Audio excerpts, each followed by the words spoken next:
Bonjour la classe et bienvenue à cette nouvelle séance de droit terminale consacrée au droit des contrats. Alors je vous propose de commencer tout de suite. Sans plus attendre, on va définir quelques termes importants. D'abord le contrat. Donc le contrat, c'est une notion que vous avez vue l'année dernière en classe de première. On vous a appris donc que le contrat est une convention qui crée des obligations pour une ou plusieurs personnes. Pour revenir à ce qui nous intéresse plus particulièrement, à savoir le contrat de travail. Donc le contrat de travail suppose un lien de subordination. Donc on va voir ce que c'est. Donc ce lien de subordination, il suppose, donc c'est l'élément le plus important, qu'il y ait l'autorité de l'employeur. L'autorité de l'employeur qui va s'exprimer à travers trois pouvoirs, que sont le pouvoir de direction, le pouvoir réglementaire et le pouvoir disciplinaire. Et enfin, on va s'intéresser plus particulièrement au contrat à durée indéterminée, donc le fameux CDI. Je vous avais donc donné un travail à faire. On commence tout de suite. Alors, lorsqu'une entreprise passe une commande à l'un de ses fournisseurs, donc là on a bien deux entreprises différentes, elle fait forcément naître un lien de subordination juridique. Alors vous êtes beaucoup trompé, hein. J'ai pratiquement 50% d'erreur. Évidemment la réponse est fausse. C'est pas parce que deux entreprises travaillent ensemble qu'il y a forcément une qui est supérieure à l'autre. Je continue. Une clause d'un contrat correspond aux dispositions prévoyant de clore, de mettre fin au contrat concerné. Une clause dans un contrat, hein, c'est pas forcément quelque chose qui permet de le clore. Donc bien sûr que c'est faux. Je continue. Le contrat de travail est composé de trois éléments essentiels. Rémunération, identification du travail attendu, ça veut dire que le salarié doit savoir ce qu'on attend de lui au niveau des tâches à effectuer, et le lien de subordination. Donc évidemment, ce sont les trois éléments, réponse vraie, ce sont les trois éléments constitutifs du contrat de travail. Je continue. Une convention collective est un texte rédigé par les seuls syndicats salariés. Bien sûr que c'est faux, parce qu'il est également rédigé par les syndicats des patrons. C'est un texte qui est le fruit de cette concertation entre les pouvoirs en présence. Enfin, lorsqu'une entreprise relève d'une convention collective, est-ce que tous les salariés peuvent en bénéficier? Bien sûr que oui. Donc en général, les trois dernières réponses, vous aviez bien répondu. C'était vrai, faux, vrai. Et vous avez vraiment une difficulté pour les deux premières. Je continue.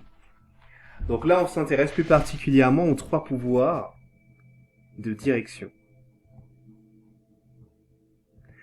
Alors, l'employeur peut rédiger les règlements intérieurs de l'entreprise. Là, vraiment, j'ai 100% de bonnes réponses. Hein, vous avez plutôt bien travaillé. Donc évidemment, il s'agit du pouvoir réglementaire, règlement intérieur. Il n'y a que quelqu'un qui dispose du pouvoir réglementaire qui peut rédiger ce règlement intérieur. Les salariés sont tenus d'exécuter le travail convenu. L'employeur peut contrôler leur travail. Le fait de pouvoir contrôler le travail, c'est parce qu'il y a un pouvoir disciplinaire. Enfin, l'employeur doit expliquer clairement les tâches confiées et préciser les conditions d'exécution. Donc là, on est dans le pouvoir réglementaire. Et enfin, le salarié peut être sanctionné en cas de non-respect des consignes. Et tout cela parce qu'il y a le pouvoir disciplinaire. Petite synthèse de ce qu'on vient de voir. Donc il y a les trois éléments constitutifs du contrat de travail: rémunération, identification du travail et lien de subordination. Et ce lien de subordination-là, c'est vraiment la chose la plus importante qui permet de prouver, de montrer qu'il y a un contrat de travail.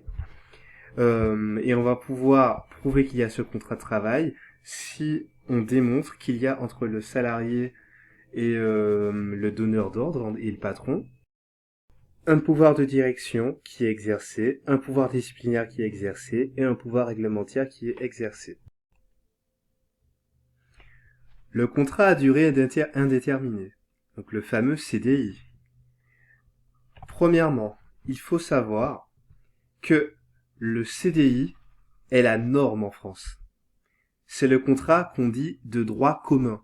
C'est lui qui est défini dans le Code du travail à l'article L121.5 du Code du travail. Autre chose importante à savoir, la durée légale du travail en France est fixée à 35 heures. Ça veut dire que si on fait plus que 35 heures, ça s'appelle des heures supplémentaires, mais on peut également, de manière tout à fait légale, effectuer moins de 35 heures. Et évidemment, cela va être prévu au niveau du contrat de travail. Donc en France, on a le CDI qui est défini au niveau du Code du travail, mais il y a également d'autres formes d'emploi. Concrètement, une personne qui travaille va pouvoir se trouver dans une des 4 situations là. Soit elle va se trouver donc ici, donc elle va avoir un contrat de travail à temps complet, c'est-à-dire 35 heures en CDI, ou alors elle va avoir un CDI à temps partiel, donc elle va travailler sans limite de temps, 1 an, 2 ans, 3 ans, mais à la semaine, elle va pas pouvoir effectuer plus de 35 heures. Là, c'est le temps partiel. Ensuite, il y a également donc le temps partiel, donc moins de 35 heures dans le cadre de contrat qui a une durée déterminée, une durée fixe, fixée dès le début au niveau du contrat. Mais également, il y a également le travail à durée déterminée, mais à temps complet. C'est-à-dire quelqu'un qui aura un contrat de travail de peut-être 13 mois et à 35 heures. Petite précision, ça veut dire que dès qu'on effectue une heure, quelle que soit la forme d'emploi, dès qu'on effectue plus de 35 heures, il va s'agir d'heures supplémentaires. En principe, on peut effectuer à la semaine jusqu'à 47 heures. C'est ça que prévoit le Code du travail pour protéger le travail salarié. Alors, petite question, puisque vous avez été attentif. Identifiez le contrat de travail de droit commun sur le schéma. Je vous laisse un petit peu de temps. Mais en principe, vous avez déjà la réponse.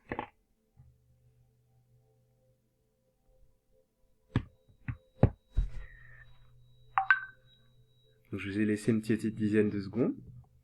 La réponse est la suivante, évidemment. Donc, le contrat de droit commun, ça va être le CDI. C'est ça que je vous ai dit. Donc, le contrat de droit commun peut être supérieur ou inférieur à 35 heures. Le contrat à durée indéterminée, dit CDI, est donc le contrat de droit commun. Mais comme vous avez pu le voir, il y a d'autres formes d'emploi en France.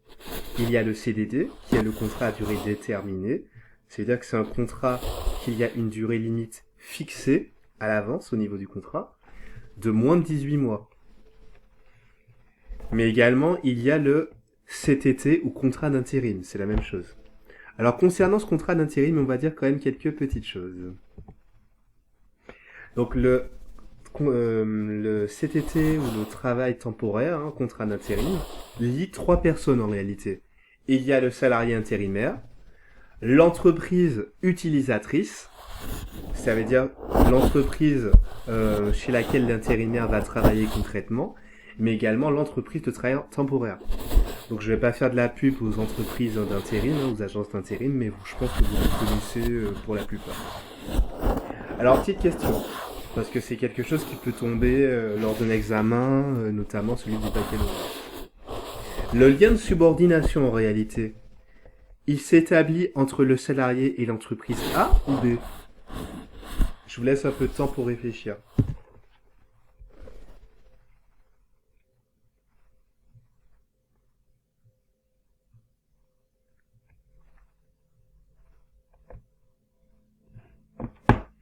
Donc je vous ai laissé une dizaine de secondes.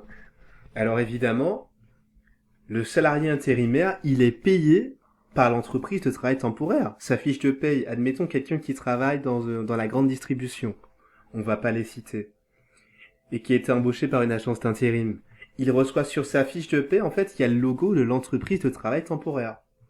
C'est-à-dire que l'entreprise A met à disposition de l'entreprise B le salarié intérimaire, qui remplit la mission au niveau de l'entreprise B, mais elle est bien payée par l'entreprise A.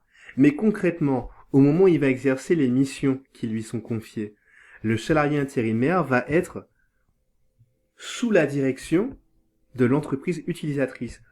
Donc, ça veut dire quand même que le salarié est rémunéré par l'entreprise A, mais qu'il existe un lien de subordination avec l'entreprise B également.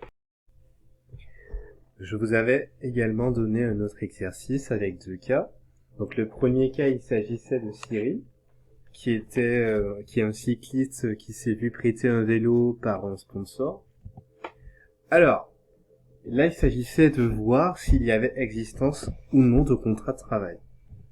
Donc, on a repris les 3 éléments constitutifs du contrat de travail. Alors, ce qui concerne l'exécution du travail, on peut dire que il y a quand même un travail qui est effectué par Cyril, étant donné qu'il y a un prêt de matériel régulier et qu'il est chargé de rédiger, même si c'est pas obligatoire, un certain nombre de rapports. En ce qui concerne la rémunération, elle n'est pas systématique, même si on peut considérer que le prêt du matériel est une sorte de rémunération. Et enfin, pour le lien de subordination, il n'y a aucune information qui est donnée qui indique qu'il y aurait l'entreprise qui lui prête le matériel en tant que donneur d'ordre. Donc non, non et non. Ce qui veut dire que non, il peut pas y avoir de contrat entre Cyril et l'entreprise. Pour le deuxième cas, il semble qu'il soit un peu plus difficile que le premier, puisque vous êtes vraiment très peu à avoir bien répondu, et les justifications, par contre au niveau des justifications, c'était assez arbitraire. Alors, donc il s'agissait de Jean-Pierre. Est-ce qu'il peut prétendre à l'application de la convention collective des entreprises du paysage? C'est quelqu'un qui avait 2 activités, dont son activité principale qui était une activité horticole. Et en réalité, il y avait une des 2 conventions collectives qui lui était un peu plus avantageuse que l'autre. Du coup, il pensait pouvoir choisir la convention qui lui semblait le plus avantageux par rapport à son activité. Eh ben non, il peut pas, puisqu'on est obligé de lui imposer la convention collective de son activité principale.